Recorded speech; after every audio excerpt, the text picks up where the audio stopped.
Shalom, salam sejahtera.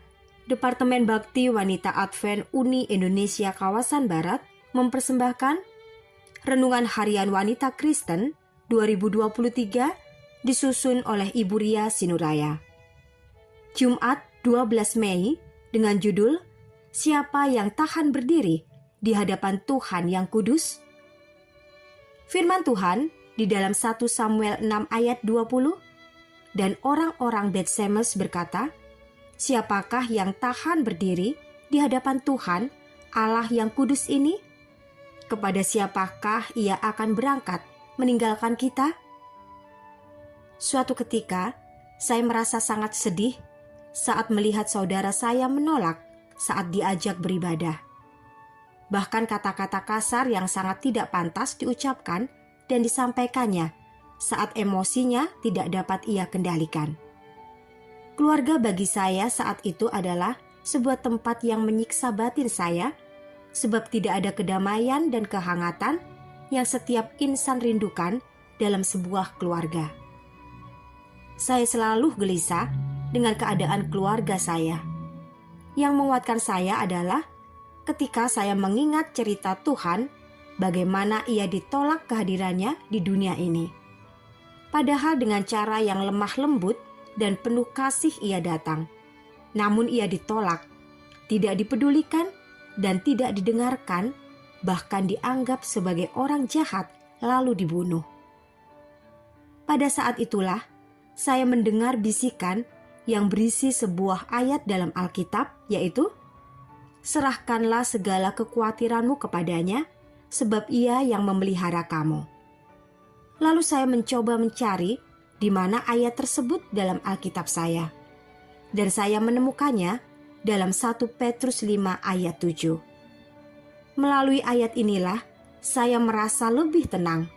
Karena saya percaya sampai saat ini dalam keadaan apapun, Tuhan selalu memelihara saya dengan tidak menghilangkan harapan untuk dapat merasakan kehangatan dan keharmonisan keluarga yang penuh kasih. Allah Maha Kudus. Tidak ada seorang pun atau sesuatu makhluk apapun yang dapat bertahan dalam kekudusannya. Ketika orang Filistin mengambil tabut Allah dan membawanya ke Asdod, ke dalam kuil Dagon, dewa mereka, tangan Tuhan sendiri menghancurkan dewa mereka. Kepala Dagon dan kedua lengannya terpenggal, hanya badannya yang jatuh tertelungkup di depan tabut Allah.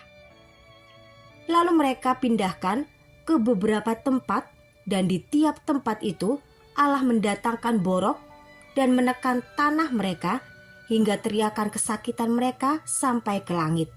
1 Samuel 5. Akhirnya raja-raja orang Filistin menyerah dan mengembalikan tabut Allah yang kudus itu kepada bangsa Israel dengan membawa persembahan korban bakaran untuk Allah orang Israel di tanah Bet-Semes. Kisah yang menyatakan betapa Allah itu kudus dan tidak dapat dipermainkan ini hendaklah membawa keyakinan kepada kita bahwa pikiran, perkataan, dan perbuatan kita haruslah kita kendalikan sedemikian rupa sehingga kita terhindar dari kutuk Allah. Dalam kesaksian hari ini, keberadaan sebuah keluarga yang tidak harmonis cenderung membawa kekacauan pikiran dan hati. Namun tetaplah teguh percaya akan janji Allah yang tidak dapat diubah atau dipermainkan. Hari ini, ambil waktu khusus untuk merenungkan kasih setia Allah yang kudus itu, yang mau meninggalkan tempatnya yang kudus untuk datang ke tempat yang tidak kudus, yakni dunia berdosa ini, agar dia mengambil kecemaran kita dan memikulnya pada pundaknya ketika ia disalib, sehingga kita dapat ditutup bungkus oleh darahnya dan ditemukan kudus oleh Bapa. Oh, berdirilah bersama Kristus hari ini dan seterusnya. Kiranya Tuhan memberkati kita semua sepanjang hari ini.